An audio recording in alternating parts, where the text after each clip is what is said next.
Every weekend to hear the message of hope preached by Pastor Joel Osteen and his wife and co-pastor Victoria. But in these tough economic times, hope for a lot of people is in short supply. Tonight, the Osteens, though, are bringing their message to Yankee Stadium for what they are calling a historic night of hope. It is the first non-baseball event at the new arena. Joel and Victoria Osteen are joining us this morning with a preview. Such a treat for us to have you here in the studio with us. Thank you. Thanks for having us. And what a big night coming up. And you've managed to sell out Yankee Stadium. Yankees can't even do that.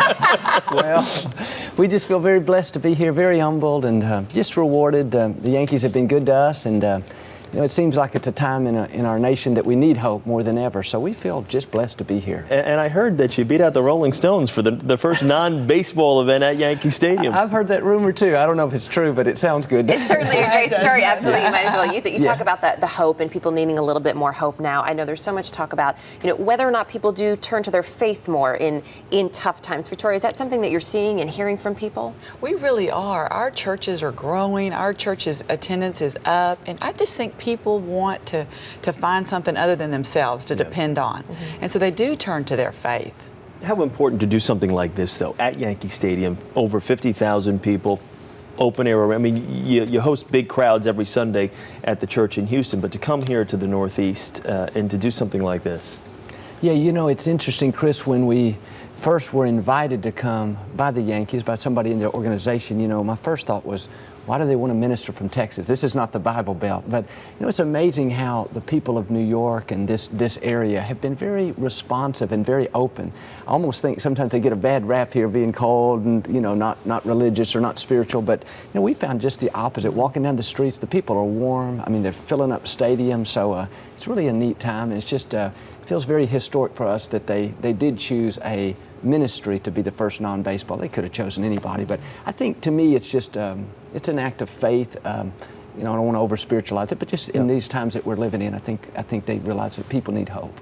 It's been interesting. In the past, I know there's been some criticism that maybe it was too light of a message of Christianity, or you're preaching too much sort of the prosperity gospel. And in these tough economic times, a lot of people saying, I'm doing everything I can, and why am I not maybe reaping the benefits, which maybe they see those benefits to be of a more material nature. What do you say to people these days? Well, I guess the first thing, Erica, is prosperity is being blessed in your health, in your relationships, and of course in your finances too. We have to have money, but we encourage people with this to no matter what comes your way, God's going to give you strength to make it through. So don't get negative, don't get bitter, don't start blaming people, blaming your employer and things.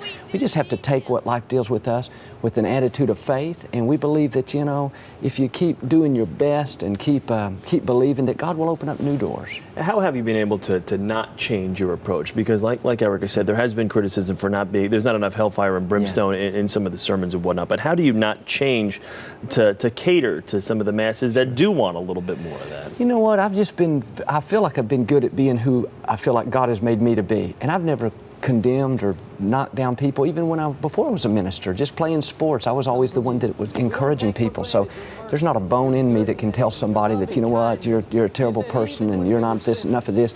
My core of my being is to lift people. Say, no matter where we are, we can rise higher, we can be better parents and better fathers and overcome addictions and become who God's created us to be. People know what they're doing wrong. Yeah. They want to know how to help themselves. Yeah. And it's like anything. When you help someone, children don't even do good in a critical environment. When they're encouraged and nurtured, we all do better. So that message has resonated with people. And I know there are a number of people coming, not just from the New York area, as you mentioned, but also we were talking in the break a little bit. You have folks coming from your church in Houston, from all over the country, really, coming to New York for this event. What does that mean for you, Victoria, to know that all these people are coming to see you and your husband preach tonight? Sometimes I think, do I really understand the impact of this? Do I really get it right now? Or am I going to look back and say, wow, that is amazing? And I kind of think I am going to look back, but it is exciting. People are coming from Denver, they're bringing their family, and it lets me know how really historic and important this really is. And so we're going to do our best tonight. We can't believe it's actually here. It's like, okay.